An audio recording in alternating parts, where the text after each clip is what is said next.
یہ جو حدیث ہے صحیح بخاری کی، لا تقوم الساعة حتى لا يحج البیت، قیامت اس وقت تک قائم نہیں ہوگی جب تک بیت اللہ کا حج بند نہ ہو جائے۔ تو کئی لوگ اس کو آج کل کے حالات سے بھی جوڑ رہے ہیں کہ ابھی عمرہ بند ہو گیا ہے، شاید حج ہوتا ہے یا نہیں ہوتا، کیسے حالات ہوتے ہیں، تو آج کل کے حالات سے بھی کئی لوگ جوڑ رہے ہیں۔ تو پہلی بات تو یہ سمجھیں کہ یہ صحیح بخاری میں امام بخاری اکٹھی 2 روایتیں لے کے آئے ہیں، اور وہ 2 روایتوں میں سے ایک تو بھی آپ نے سنی، اور اس سے پہلے جو روایت انہوں نے ذکر کی ابو سعید الخدری رضی اللہ عنہ کی روایت ہے کہ رسول اللہ صلی اللہ علیہ وسلم نے ارشاد فرمایا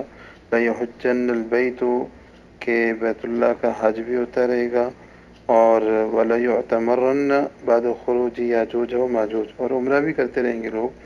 یاجوج ماجوج کے نکلنے کے بعد۔ تو ایک تو یہ روایت ہے، اور دوسری جو آپ نے سنی ہے،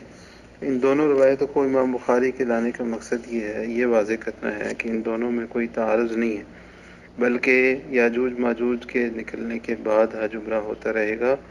اور اس کے بعد دوبارہ پھر حج رک جائے گا اور عمرہ رک جائے گا۔ اس کے بارے میں کچھ علیحدہ سی بھی روایات ہیں۔ باقی عارضی طور پہ رکنا جو ہے حج یا عمرے کا، تو وہ اس سے پہلے بھی تاریخ میں موجود ہے کہ ایسے واقعات ہوئے ہیں جس میں عارضی طور پہ حج رکا ہے، مختلف اسباب کی وجہ سے، اور وہ ایک لمبی بحث ہے۔ تو یہ عارضی اسباب کا ہونا علیحدہ بات ہے، اور قیامت کی جو نشانی ہے وہ ایک علیحدہ چیز ہے، اور وہ بعد میں ہے، وہ یاجوج ماجوج کے بھی بعد ہے۔